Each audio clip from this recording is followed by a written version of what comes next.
did well enough to get the gig for the weekend, right? And I'm really only been on there on Wednesdays or doing 5 minute. Now I got a 25-minute slot. It's the weekend. And this all jokes back in the day, the 85 Bears, Otis Wilson and all them be there, the Bulls, this is prime time entertainment. Right. I do my thing. So now I'm excited. I want everybody to see I'm on there on the weekend show. So I bought tickets. So I bought 10 tickets a show. Like, tickets probably about $12, $15 back then. But still, I bought 10 to 15 of them. Yeah. Wow. I'm on everybody, my cousin, my mom, everybody. I'm at all jokes, right? Never asked how much I'm making. So Sunday come around after the 5th show, did 5 shows. The owner wrote me a check, looked at the check. It was $125. Wow. Now, I done spent $125 each show. Right. So I'm like, man, this because I never asked, right? He like, well, he said, and he was like, well, I did you a favor. I did you a the solid, exposure you I get helped you from out, this weekend in LA, they'll never paid you that, and blah, blah, blah. I'm like, this ain't LA. So what I did was that I'm already an entrepreneur. I had a Subway sandwich shop I just sold. We did discuss, I've had a background otherwise. Right.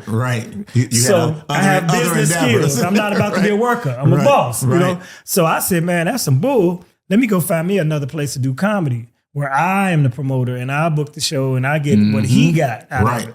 So that's how I became a club promoter, because I was insulted by the offer. Wow. And so I started doing stuff at the Quality Inn on Halstead back then. And it was a room that held about 25 people, but they my 25 people now. Right. So when I did that, I became his competition, and that made him respect me. And that's why he hired me to come host the open mic, because he's like, you're a go-getter, you're a promoter. Plus he buying me out the way. If I'm not his competition, now I'm on the team. Right. So that's one thing I always tell comedians too. If you get your own room where you're creating your own opportunity, not only are you putting money in other comedians' pockets, they will refer you back, because it's a give and take. Right. So that's how you meet a lot of people. Like you absorb their fan base. If you book a headliner, his fans come to see him, but you put yourself on the show, they're gonna see you in the process. So that's why it wasn't as hard. Wow. And we had more opportunities with Def Jam, Comic View, Apollo Comedy Hour, Premium Blend on Comedy Central. And every year you just send in your tape and hope for the best. If you had a good enough tape, you make the cut. Wow. Now let me ask you, just saying that, do you get a lot of people that approach you and, crack these stale jokes that don't apply? I mean, and man, come on, put me on, D. Because you have a revolving door and people are in and out, and it could be new people and people that come every weekend because they like, man, at some point this guy gonna give me a look. Well, I've always prided myself in giving people looks. And when, just like I was just saying about how everybody was sending your tape, what I decided after me and B. Cole, we went to a Comic View in '96 and we won.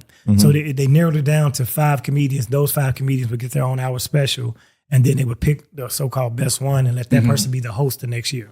So me and B. Cole came home champs, and we were the first 2 to win that type of level. And that year was 3 Chicago comedians, me, B. Cole, Cheryl Underwood, because Chicago has a plethora of great comics. I could list, it'd take me 5 minutes to list them all right now. Wow. Hope Flood and Montana Taylor. Well, they rigged it and gave it to Montana Taylor. And I found out it was literally rigged. It was rigged. Anyway, but we came back. So I said, now that I got the plug, I know who and the channels, instead of everybody sending individual tapes, let me just hold an audition at, of course, the space where I'm promoting the show, All Jokes on Wednesday, TNT Comedy Hook in Lansing on Thursday or whatever.